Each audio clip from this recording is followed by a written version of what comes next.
राष्ट्रीय सेवा योजनेअंतर्गत आम्ही Channabasaveshwar pharmacy college of Latur एक पथनाट्य सादर करीत आहोत, ज्याचं नाव आहे थांबवा बालविवाह थांबवा. लक्ष देऊन ऐका. विषय आहे प्रगतीचा, तुमच्या आमच्या मोलाचा. आम्ही आपल्या समोर एक पथनाट्य सादर करीत आहोत. तर मी चन्नबसवेश्वर फार्मसी कॉलेज ऑफ लातूरच्या वतीने आपल्या सर्वांचे सहर्ष स्वागत करते. मेहरबान कदरदान साहेबान, होशियार, आपल्या नगरचे मंत्री व सचिव येत आहेत. हो सचिव, आपल्या भागातले काय आहेत हालहवाल? आपल्या भागात बालविवाह खूप गंभीर समस्या निर्माण झाली आहे मंत्री. त्यात काय गंभीर? विवाह तर होतच असतात ना, मग ते बालविवाह झाले काय आणि तरुण वयात झाले काय? बालविवाह ही खूपच गंभीर समस्या आहे मंत्री. चला तर मग तुम्हाला दाखवते. चला तर मग.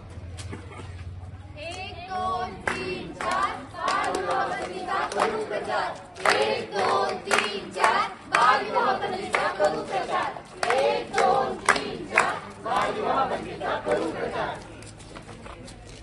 प्रसंग पहिला. लहान मुलगा आणि मुलगी वाहतुकीचा खेळ खेळत असतात. त्याच वेळी बबनराव आणि सुभानराव यांच्यामध्ये झालेला संवाद.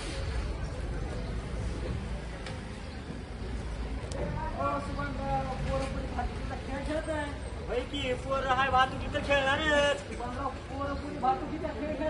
अहो होय, पोर आहे वाहतुकीचा खेळणारच की. तसं नाही सुभानराव, पोरगा पोरगी. आता काय पाशाच्या बाजूला लिहून जाऊ हे पोर पोर या वाहतुकीचा खेळणार. तसं नाही हो, त्यांचा भातुकीचा खेळ खरा मोठ्यापणे खरा होऊ दे म्हणतोय मी. आमच्या पोरासाठी तुमची पोरगी मागतोय हो. असं म्हणताय होय. हा. अहो तुमचा शब्द खाली जाऊ म्हणून तेच तर विषय ना. रूढी परंपरेनुसार चालत आलेल्या शब्दासाठी आणि मैत्रीसाठी आई वडील आपल्या मुला मुलींचे लग्न बालवयात ठरवतात. मुलीच्या शिक्षणाचा, विकासाच्या, भावनाचा आणि प्रगतीचा विचार न करता थेट लग्नाचा विचार करणे हे समाजात सहजतेने दिसून येते. ही एक कुप्रथा नाही का? आजही महाराष्ट्रात 100 विवाहापैकी 40 बालविवाह होतात. हे थांबणे गरजेचे नाही का? समाज चालतो म्हणून चालवण्यापेक्षा तो बदलतो म्हणून बदलणे गरजेचे नाही का? 5 6 7 8 बालविवाह बंदीचा करू नये.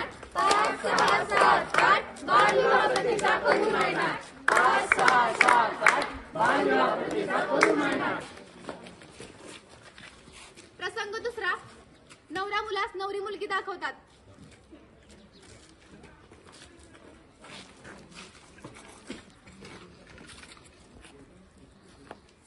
मुलगी पसंत आहे का रे तुला? हो पसंत आहे, मुलगी सुंदर आहे. मुलाला मुलगी पसंत आहे. आता फक्त तुम्ही लग्नाचं मुहूर्त काढा. पण मुलगी 16 वर्षाची आहे आणि नवरा मुलाचे 35 दुप्पट वय आहे मुलाचे. मुलगा खूप हुशार आहे, शिक्षणात अनेक वर्ष घातलेली आहे त्यांनी आणि सध्या नोकरीवरही आहे. असा जावई तुम्हाला शोधूनही मिळणार नाही. हो ते पण बरोबरच आहे. अगं इकडे मुलाला मुलगी आपली पसंत आहे, पण लग्नासाठी आपल्याकडे काहीच पैसे शिल्लक नाही. तुम्ही लग्नाचं टेन्शन घेऊ नका. लग्नाचा पूर्ण खर्च आम्ही करतो. आम्हाला हुंडा नको, फक्त मुला मुलगा दागदागिने द्या. चालेल. सावकाराकडून थोडे कर्ज काढून मुलीच्या आयुष्यभराची गरिबी तरी दूर होईल पहा मोल.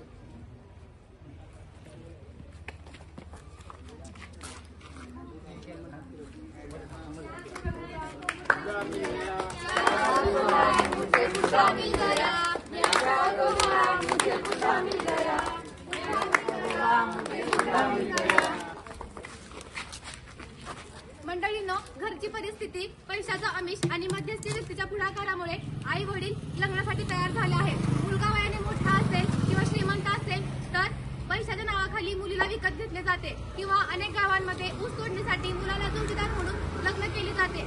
आजही महाराष्ट्रात 100 विवाहापैकी 40 बालविवाह होतात. तर 18-19 वर्षांमध्ये माता होण्याचे प्रमाण 60% आहे. त्यामुळे हिमोग्लोबिनची कमतरता, अर्भक मृत्यू, माता मृत्यू अशा अनेक प्रकारच्या समस्या आपल्याला दिसून येतात. ही आपल्या महाराष्ट्राच्या विकासासाठी बाधा ठरू शकते.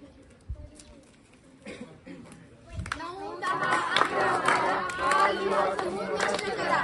9 10 11 12 बालविवाह समूळ नष्ट करा. 9 10 11 12 बालविवाह समूळ नष्ट करा. मंत्री महोदय, पाहिलंच ना बालविवाह ही किती गंभीर समस्या आहे ते. हो आताच पाहिलं. बालविवाह ही एक खूप गंभीर मोठी समस्या आहे. हे कसे आणि ती आपल्या कार्यक्षेत्रात आहे. हे कसं थांबवता येईल बरं? बालविवाह कायद्याने गुन्हा आहे. जो त्याने घडवून आणला आहे किंवा सहकार्य केले आहे ते सर्व शिक्षेस पात्र आहेत. जसे की लग्न लावणारा, आचारी, मंडपवाला, फोटोवाला एवढेच नाही तर वराडी मंडळीवर देखील गुन्हा दाखल होऊ शकतो. 2 वर्ष कारावास किंवा 1 लाखापर्यंत दंड भरावा लागतो. मग तर मस्तच आहे. ज्या मुलींचे वय 18 वर्ष पूर्ण आहे आणि ज्या मुलांचे वय 21 वर्ष पूर्ण आहे अशाच लग्न कार्यात सर्वांनी सहकार्य करावे. अन्यथा 1098 वर संपर्क साधून बालविवाहाची माहिती द्यावी. हो नक्कीच. 1098 हा टोल फ्री क्रमांक आहे. यावर कोणीही बालविवाहाची माहिती देऊ शकतो, जसं की तुम्ही, मी, पोलीस पाटील, सरपंच किंवा इतर कोणीही. आणि हो, माहिती देणाऱ्याचं नाव 100% गोपनीय ठेवले जाते. प्रत्येक गावात बालविवाह संरक्षण समिती नेमली जाते. अंगणवाडी सेविका, सचिव तर सरपंच हा अध्यक्ष असतो. अगदी खरं आहे. बालविवाह निर्मूलनासाठी कोण कोण पुढाकार घेणार? तुम्ही घेणार का? तुम्ही घेणार? मग करा घ्या हातवर. तुम्ही घेणार का? करा घ्या हातवर.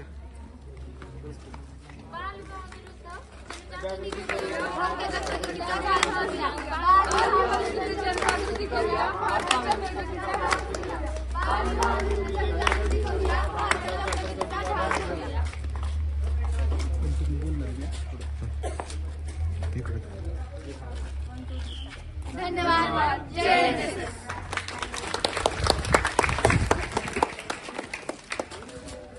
आज मौजे भातांगडी येथे राष्ट्रीय सेवा योजना विभाग चन्नबसवेश्वर फार्मसी कॉलेजच्या वतीने 2 पथनाट्याचे आयोजन करण्यात आले होते, ज्यामध्ये स्वच्छ गाव सुंदर गाव व दुसरं पथनाट्य म्हणजे बालविवाह निर्मूलन. तर या पथनाट्यासाठी उपस्थित सर्व ग्रामस्थ या पथनाट्यासाठी उपस्थित राहिले, त्याबद्दल चन्नबसवेश्वर फार्मसी कॉलेजच्या वतीने सर्वांचे हार्दिक आभार. धन्यवाद.